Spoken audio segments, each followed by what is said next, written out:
일화 줄타기 은혜는 춘우의 옆에 앉아 있었다. 그의 어깨에 기대어 웃고 있지만 손끝은 몰래 휴대폰을 쥐고 있었다. 화면 속 이름 경모. 그녀는 잠시 망설이다 메시지를 보냈다. 보고 싶다. 춘우는 이미 눈치를 채고 있었다. 하지만 은혜의 장난스러운 미소에 아무 말도 하지 않았다. 그녀는 안정과 자극 사이를 오가며 두 사람 모두를 놓치고 싶지 않았다. 은혜에게 밤은 자유였고 낮의 완벽한 얼굴 뒤 숨겨진 욕망이 폭발하는 시간이었다. 이화 균열 은혜의 말 한마디가 춘우와 경모 사이에 벽을 만들었다. 경모는 요즘 연락도 안 해. 춘우는 내 말 잘 안 듣더라. 춘우는 분노를 삼키며 말했다. 그만해. 내 앞에서 그 사람 얘기하지 마. 경모는 낮게 물었다. 그 남자랑 있을 때도 나 생각해? 은혜는 대답하지 않고 휴대폰을 들며 서로를 오해하게 만드는 메시지를 보내기 시작했다. 그녀가 만든 균열은 점점 벽이 되었고 의심과 질투는 차가운 공기로 변했다. 춘우와 경모는 한 공간에 있으면서도 서로를 믿지 못했다. 삼화 붕괴밤이 깊었다. 춘우는 등을 돌렸고 경모는 침묵 속으로 사라졌다. 은혜는 혼자 남았다. 휴대폰 화면을 바라보며 생각했다. 누가 진짜였을까? 춘우일까? 경모일까? 아니면 나 자신일까? 완벽하게 통제한다고 믿었던 감정들은 이제 그녀를 조종했다. 술잔과 메시지, 거짓말 속에서 자신을 잃은 은혜는 깨달았다. 그녀가 만든 균열은 결국 자신에게 돌아왔고 외로움과 후회 속에서 비로소 진짜 자신을 마주하게 되었다. 그리고는 서로 알면서 또 만나고 있으면서 보고 싶다고 말이나 카톡으로 보내고 보고 싶다고 해서 찾아가면 다른 남자랑 있고 서로 싸움의 시작을 만들었다. 그런데도 은혜가 좋은지 떨어져 나가질 않았다. 남자의 자존심인가 편집이 이야기는 감정의 줄타기와 그 파괴적인 결과를 잘 보여주는 삼각관계 드라마네요. 사화 중독. 은혜의 보고 싶다는 메시지가 또 왔다. 춘우는 화면을 바라보며 손이 떨렸다. 지난번에도 그녀를 찾아갔다가 경모와 마주쳤던 기억이 선명했다. 그때의 굴욕, 분노, 그리고 창피함. 하지만 손가락은 이미 어디야? 라고 답장을 치고 있었다. 경모도 같은 메시지를 받았다. 그는 씁쓸하게 웃으며 중얼거렸다. 또 시작이네. 가지 말아야 한다는 걸 알면서도 그의 발은 이미 현관을 향하고 있었다. 은혜의 집 앞에서 두 남자는 또다시 마주쳤다. 왜 또 왔어? 춘우가 먼저 입을 열었다. 너야말로. 경모가 차갑게 받아쳤다. 문이 열렸다. 은혜는 놀란 척했지만 그녀의 눈빛은 묘하게 빛났다. 둘 다 왔네. 춘우는 돌아서려 했다.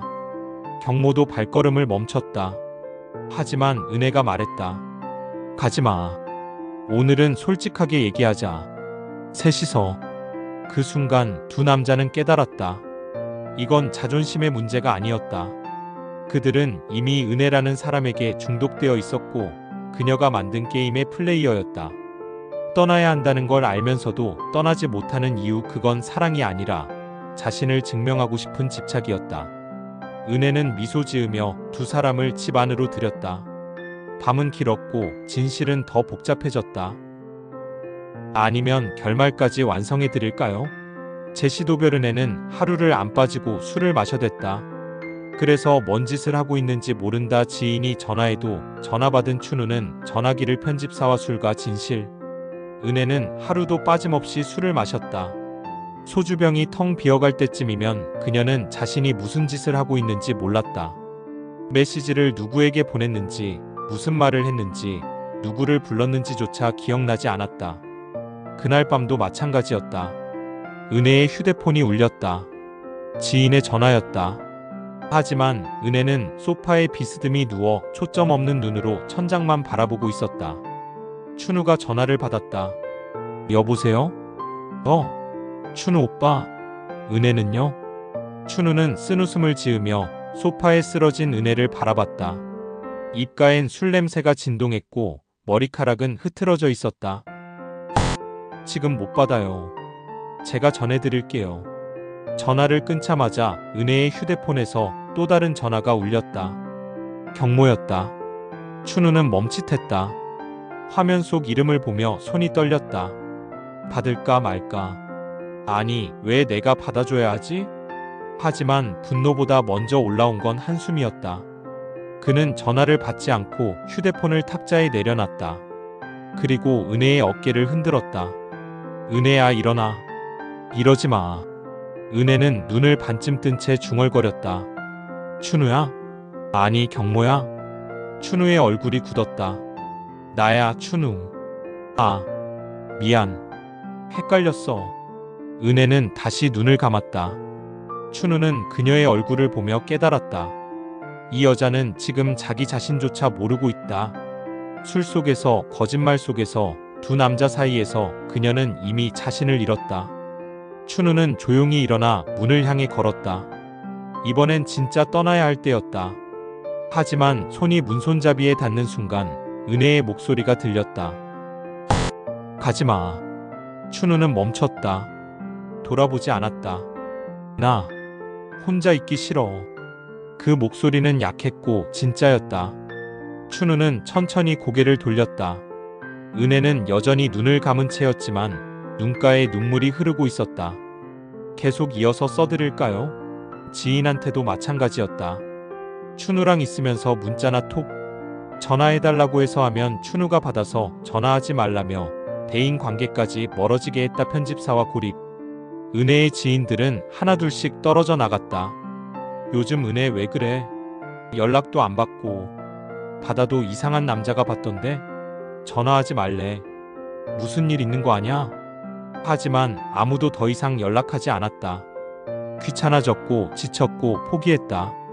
그날도 은혜는 춘우와 함께 있었다. 소파에 기대어 술잔을 기울이던 그녀의 휴대폰이 울렸다. 대학 동기 수진이었다.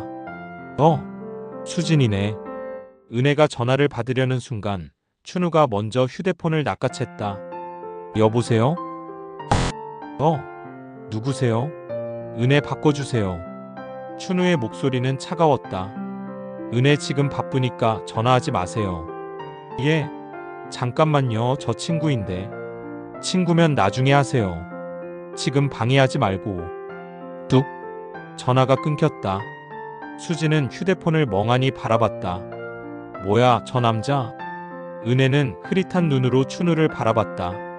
왜? 끊었어? 또 쓸데없는 전화잖아. 너 지금 상태로 받으면 뭐라고 할 건데? 그래도 친구잖아. 친구. 진짜 친구면 내가 힘들 때 찾아왔겠지.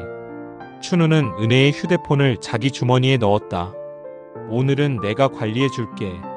너 술 마시면 누구한테 무슨 말 할지 모르잖아. 은혜는 항변하려다 그냥 고개를 끄덕였다. 너무 취했고 너무 지쳤다. 같은 시각 경모도 마찬가지였다. 며칠 전 은혜가 경모와 있을 때였다. 은혜의 회사 동료가 전화를 걸어왔다. 은혜야, 내일 회식 오는 거 맞지? 경모가 전화를 받았다. 은혜 지금 못 받습니다. 누구세요? 남친이요. 회식 같은 거 안 나갑니다. 전화 끊을게요. 경모도 전화를 끊고 은혜를 바라봤다. 회사 사람들이랑 술자리 가지 마. 너 술 마시면 무슨 짓 할지 나도 모르잖아. 은혜는 웃으며 말했다. 오빠가 지켜줄 거잖아. 결과는 같았다. 은혜의 연락처에는 점점 메시지가 줄어들었다. 은혜 요즘 왜 그래? 무슨 일 있나?